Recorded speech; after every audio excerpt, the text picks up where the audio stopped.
The problem in Africa is that we have succeeded, rather paradoxically, to create an environment which allows thieving and thievery to blossom and thrive. We have created an environment that ensures that our men and women who engage in graft occupy positions of power and influence. Hello everybody, welcome once again to AfriPost. I believe wherever you're watching us from, you're doing great. Now the question of corruption in Africa is something that has really been talked about in many aspects. In fact, I would tell you that every African country has, in one way or the other, grappled with the challenge of addressing the questions of corruption. One country that has really been talked about, in fact, I did some videos talking about how Nigerians are the most successful African immigrants in the United States and how they are smart in all aspects, even those who are in the African continent. So I came across many comments, people talking about how they are smart, people really appreciating the work that I did. And one thing that happens here is that many of you Nigerians came up in the comment section and told me that Nigeria is really great. It has a lot of natural resources. And if you look at the society, you'd really be amazed by the kind of dynamic culture that we have in Nigeria. But the only challenge that we have is the question of corruption. And I tend to agree, because if you look at the kind of natural resources that Nigeria has oil. One question that has been said in many aspects is that oil discovery in Nigeria was either a blessing or a curse. And to many people, it turns out to be the curse that they are experiencing, because despite the fact that Nigeria has this oil, much of this oil is being siphoned out of the country illegally. And there are people who are benefiting from this instead of using it to really turn these resources back to the people. Another recent experience that I saw recently is one instance where Minister of Poverty, I think it was Minister of Inequality and Poverty, was found to really be directing funds to her personal account, and she was fired by Bola Tinubu. And I think that it is something that is very, very rampant in Nigeria, and every leader has participated, or most leaders have participated in these acts of corruption. Many in the comment section were telling that even the manner in which the election was decided is something that is questionable. They are saying that the Supreme Court could have been compromised. Now, I want us to really look at this issue of corruption in one angle, because one African scholar and Pan-Africanist, Dr. PLO Lumumba, has been traversing the continent and talking about the challenges that Africans are going through, the challenges that Africa in itself is going through. He says that Africa does not have a problem of citizenship, but Africa has a problem of leadership. Most of our leaders are puppets of the European countries. There is this event where PLO Lumumba was invited in Nigeria, and he did not mince his words. He spoke truth to power and faced the leaders in that country and talked about how leaders who are not prepared to really make Nigeria great are preparing the grave for Nigerians to be buried in. I want us to watch this video keenly and listen to what PLO Lumumba is saying, and then let's comment about it after the video. Kindly take a listen. Your Excellency, the Vice President of the Federal Republic of Nigeria, Your Excellency, the Chair of the Senate, the Honorable, the Attorney General in absentia, the Speaker of the House of Representatives in absentia, the Chair of the House Committee, Senators, Ambassadors, distinguished guests, good afternoon. I'm very happy to be invited to join you today to speak about the subject of corruption. It is a subject that is evergreen in Africa, and one that deserves attention at all times, because corruption has undermined and continues to undermine development in Africa.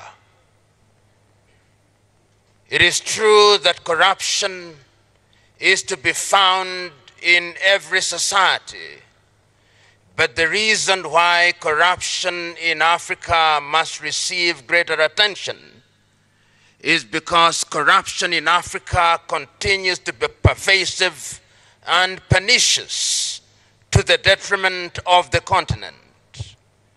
Many African countries would have realized great economic and political growth, but such growth has been stunted because of corruption. Today, many of us know that the 50-odd African countries combined have a GDP that is lower than many European countries such as Germany, Spain, France, and many others. And this is so because of corruption. Talking about the impact of corruption and governance in Africa, the Liberian president with whom I agree, Johnson Sirleaf, says that Africa is poor because it is poorly governed. And those who have looked at Africa for a long time, including the famous South African who has advised Rwanda's government, Greg Mills, in his book, Why Africa is Poor and What Africa Can Do About It, have asserted that Africans are poor because their leaders have chosen that path. It therefore gladdens me that I have been invited to speak in the presence of elected leaders. It has also been said that one of the reasons why corruption thrives in Africa is because Africa is in the business of canonizing thieves and sanctifying and celebrating the wrong people while it vilifies her good men and women. It has also been argued that Africans are in the business of punishing small thieves and electing the big ones into public office. And that is why, therefore, when one is asked to speak about corruption in Africa, one must ask the question why it is that Africa has never succeeded in this fight. I can't agree more that there is a place for legislation in Africa. But those who have observed Africa have also said that the problem of the fight against corruption in Africa is not the shortage of legislation. In fact, Africa has forests of legislation which are honored in breach. Which begs the question, what is the problem? The problem in Africa is that we have succeeded, rather paradoxically, to create an environment which allows thieving and thievery to blossom and thrive. We have created an environment that ensures that our men and women who engage in graft occupy positions of power and influence. And therefore, when one is asked to ask, what is it that other African countries have done in the fight against corruption which we can emulate, one must remind oneself that there have been a number of countries in Africa which have succeeded in the fight against corruption. And the reason why they have succeeded is because the leadership in those countries have demonstrated by word and deed that they mean what they say in the fight against corruption. As I said a few minutes before, African countries are quick to sign international instruments that speak against corruption. If you look at the countries which were the first to ratify the UN Convention Against Corruption, African countries were in the forefront. If you look at the countries which were quick to adopt protocols that speak against corruption, African countries were in the forefront, and Nigeria was never far behind. If you look at the countries which adopted legislation against corruption, it is African countries. In other words, African countries have the inclination to sign anything on sight without doing what those things require and demand of them. So, it is not legislation in and of themselves. It is something else. It is the culture that we have evolved over the years in Africa of celebrating ill-gotten wealth. It is not the shortage of political pronouncements in many African countries. Those who occupy political leadership when they seek political office will invariably say that we are going to fight against corruption. But many times, in the fight against corruption, their understanding of it is that they should appear to be fighting corruption without actually fighting corruption. So the question that we must ask ourselves, what must we do, we who have the privilege and honor of serving our countries in the positions to which we have been elected, in order to salvage our countries from the chains of graft? There are those Afro-pessimists who hold the view that Africa will perpetually and eternally be mired in the muck and mire of corruption. But the truth is that African countries have demonstrated that it can be done. Countries such as Botswana have demonstrated that when there is a committed leadership at the very top, corruption can be fought and can be fought successfully. Countries such as Mauritius have demonstrated that corruption can be fought. Countries such as Rwanda have demonstrated that corruption can be fought. And what they have demonstrated is that corruption is so serious a business that it cannot be left to the political class. They have demonstrated that corruption is so serious and ill that it cannot be the fight against corruption cannot be conducted on the basis of equivocal and vague political pronouncements or technicalities of procedure. They have demonstrated that sometimes there must be a deliberate conspiracy of institutions in order to fight corruption. They have demonstrated that the executive must positively and creatively conspire with the legislature, and that the legislature must conspire with the judiciary not to undermine those institutions, but to strengthen those institutions. And I hold the view that it can be done, and it must be done, because if it is not done, many African countries will never realize their potential. It has also been demonstrated by those countries that in order to fight corruption, there must be collaboration of a continental nature. And it is not lost on me that the African Union has brought to pass the African Convention for Combating and Preventing Corruption, which is the continental instrument that allows African countries to participate in the fight against corruption through collaboration. And it can be done through regional efforts.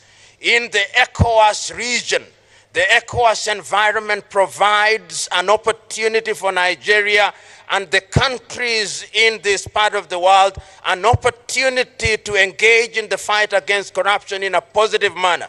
It has never been lost on me that the day Nigeria rises, that is the day Africa rises.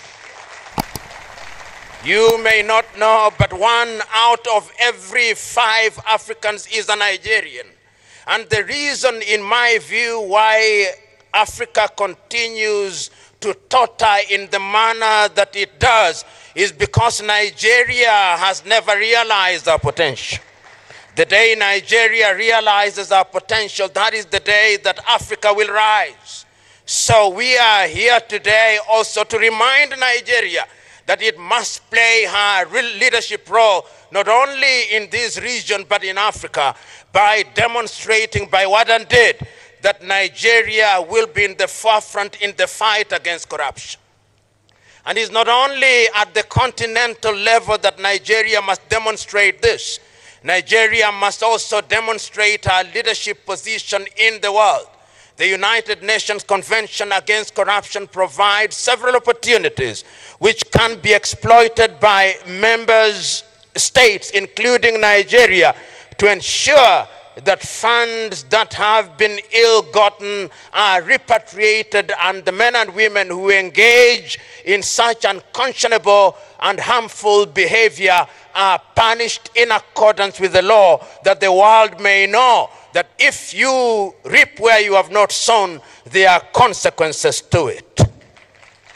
It is also important to create an environment that is hostile for people to participate in corruption. There was a time.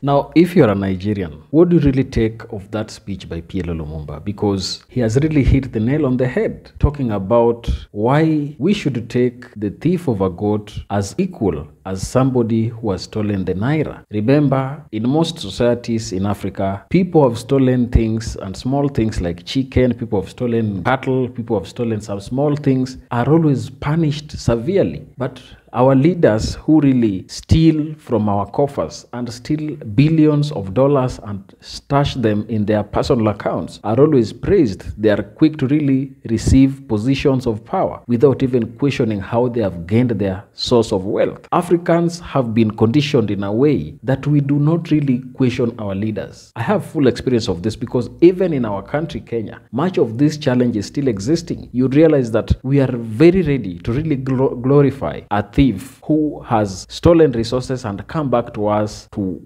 be voted in any political position. But if it was somebody that you wanted to employ in a different position, you do not allow people whom you've known to have stolen certain things and put them in positions that are really critical in governance. So PLO Lumumba has really hit the nail on the head, and I agree with everything that he has said. But one fun fact about Nigeria is that in 2022, Nigeria scored 24 points in Corruption Perception Index, where 0 is most corrupt country and 100 is least corrupt country. So Nigeria scores at 24 points. This tells you that the level of corruption in Nigeria is very high, and people perceive the public sector as the most corrupt part of Nigeria in terms of its existence. What is it that Africans can do to ensure that these leaders really do not get space in our leadership position? You know, we have really glorified wealth. And I think that the main problem that we suffer from is over-glorification of wealth. Most of us Africans have really grown up in poor families, and therefore it is very difficult for us to really have a situation whereby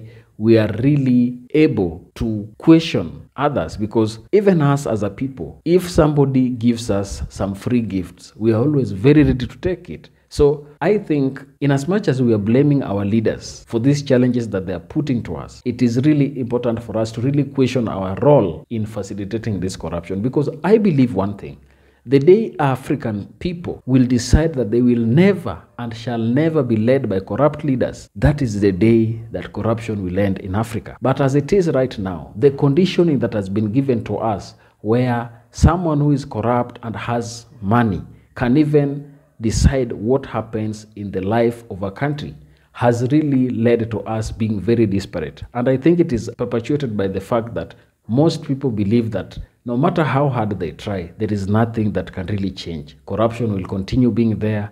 And even us as a people, we are more inclined to be corrupt than it is for us to be clean. You know, there is a recent survey that was done in Kenya where youths were asked whether the source of wealth is really a matter to be considered in life. And one thing that they said is that they are more inclined to be corrupt, and they would really find easier sources of wealth compared to really working hard for their money. And therefore, this is really something that shows you that Africans per se have really internalized corruption in such a way that it is very, really difficult to remove this cancer of corruption out of them. It will only take a generation that will say that no to corruption and everything will really be brought into cleanliness as it should be. Our Nigerian brothers, I know most of us in Africa have always said that Nigeria is the most corrupt country, but that issue of corruption is evident in every African country. In Kenya, corruption is rampant and it is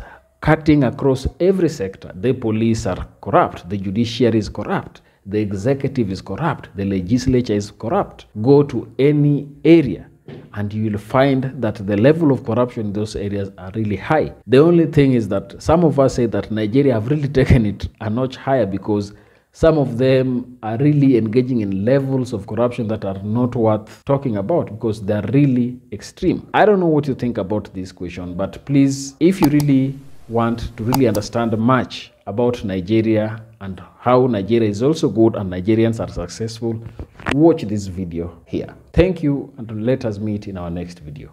Goodbye.